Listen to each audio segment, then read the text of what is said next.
Hi friends, ഇന്ന് ഞങ്ങളുടെ വീടിൻ്റെ തൊട്ടടുത്തുള്ള ഒരു തോട്ടിലേക്ക് പോവുകയാണ്. മറ്റൊരു വീഡിയോയിൽ പറഞ്ഞിട്ടുണ്ടായിരുന്നു ഞങ്ങളുടെ പറമ്പ് ചെന്ന് അവസാനിക്കുന്നത് ഒരു തോടിൻ്റെ സൈഡിലാണ്. അപ്പോൾ അതുവഴി ഞങ്ങൾക്ക് അവിടെ ഇറങ്ങാനായിട്ട് പറ്റത്തില്ല, ഇച്ചിരി പൊക്കം കൂടുതലാണ്.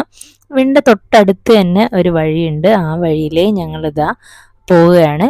തോടിൻ്റെ അടുത്തുള്ളൊരു വീടാണ്. ഇത് കഴിഞ്ഞാൽ നല്ല ഇറക്കമാണ്, അത് കഴിഞ്ഞെത്തുന്നത് തോടാണ്. ഗഗനയ്ക്ക് ഇവിടെ നല്ല പരിചയമാണ് ഈ വീട്. അതുകൊണ്ട് തന്നെ അവള് നേരെ അങ്ങോട്ടാണ് പോയത്. പക്ഷെ ഇതുവരെ അവള് തോട് കണ്ടിട്ടില്ല. അപ്പൊ ഇന്ന് തോടും തോടിലെ കാഴ്ചകളും ഒക്കെ നമുക്ക് കാണാം. അപ്പോഴേക്കുമാണ് അവിടെ ഒരു ചെടി ശ്രദ്ധിച്ചത്. ദേ, നിങ്ങൾ ഇങ്ങനെ കണ്ടിട്ടുണ്ടോ? നല്ല ഭംഗിയുണ്ടല്ലേ. നിങ്ങൾ കണ്ടിട്ടുണ്ടോ ഇങ്ങനെ ഒരു ചെടി? പേരെന്താണെന്ന് അറിയാവുന്നവരൊന്ന് കമന്റ് ചെയ്യണം കേട്ടോ. അടുത്ത് നമ്മുടെ ഗഗന ഇതാ വീടിനകത്തുനിന്ന് ഇറങ്ങി വരെയാണ്. അവൾക്ക് നല്ല പരിചയമായതുകൊണ്ട് തന്നെ അവൾ അങ്ങോട്ടും ഇങ്ങോട്ടും ഓടി നടക്കുകയാണ്. കയ്യിൽ ഒരു 2 പീസ് വെള്ളരിക്കയാണ് കഴിച്ചുകൊണ്ടിരിക്കുന്നത്. അപ്പോൾ ഇവിടുന്ന് നമുക്ക് നേരെ തോടിലേക്ക് പോകാം. ഇവിടെ കൃഷി ചെയ്തിട്ടുണ്ട് കേട്ടോ, പാവലും പയറൊക്കെ. അതൊക്കെ ഇങ്ങനെ കണ്ടതിന് ശേഷം നമ്മൾ അടുത്ത് തോടിലേക്ക് പോകാനായിട്ട് പോവാണ്.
എപ്പോഴാരും തോട്ടിൽ കുളിക്കാനൊന്നും പോകാറില്ല കേട്ടോ. മുൻപ് എല്ലാവരും കുളിക്കാനും തുണി നനയ്ക്കാനും ഒക്കെ ആശ്രയിച്ചിരുന്നത് ഈ തോടാണ് കേട്ടോ. ഇവിടെ എല്ലാ വീട്ടിലും കിണറുണ്ടെങ്കിലും മുൻപ് മോട്ടറോ ടാങ്കോ അങ്ങനത്തെ സൗകര്യങ്ങളൊന്നുമില്ല. പക്ഷേ ഇന്ന് എല്ലാ വീട്ടിലും മോട്ടറും ടാങ്കും പൈപ്പ് കണക്ഷനും ഒക്കെ ആയപ്പോഴാണ് ആരും തോടിനെ ആശ്രയിക്കാതെ ആയത്.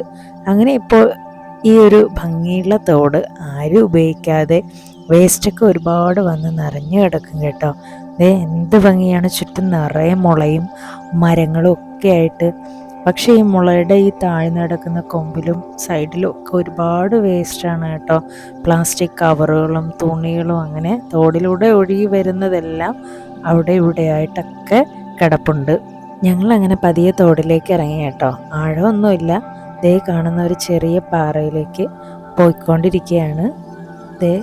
ചുറ്റിനും നല്ല ഭംഗിയാണ്. സൂര്യൻ ഇങ്ങനെ ഉദിച്ച് നിൽക്കുന്നതും ആ വെയിലിൽ വെള്ളവും, ആ വെയിൽ കൊള്ളാനായിട്ട് ഒരുപാട് ചെറു മത്സ്യങ്ങളും വലിയ മത്സ്യങ്ങളൊക്കെ ഉണ്ട് കേട്ടോ. തോടിൻ്റെ ഇരു സൈഡിലും 2 ടൈപ്പ് മുളകളാണ് ഉള്ളത്. ഒന്ന് നല്ല പച്ച കളറിൽ ചെറു ചെറു കമ്പുകളായിട്ട് ഉള്ള കൂട്ടത്തോടെ നിൽക്കുന്ന മുളയാണ് കേട്ടോ. വേറൊരു ടൈപ്പ് യെല്ലോ കളറാണ്, മഞ്ഞ നിറത്തിൽ തടി നല്ല കനമുള്ള ടൈപ്പ് മുള. അങ്ങനെ 2 ടൈപ്പ് മുളയാണ് ഈ തോടിൻ്റെ സൈഡിൽ കാണുന്നുണ്ട്. വേസ്റ്റ് ഒരുപാട് ഈ മുളയുടെ ഇലയിലെല്ലാം പിടിച്ചിരിപ്പുണ്ട്. പ്ലാസ്റ്റിക് കവറുകളും തുണിയും അങ്ങനെ എല്ലാ ഇതിൽ വരുന്ന വേസ്റ്റുകളും അതിലെല്ലാം പിടിച്ചങ്ങനെ ഇരിപ്പുണ്ട്.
എന്ത് ഭംഗിയാണല്ലേ ഈ തോട് കാണാൻ.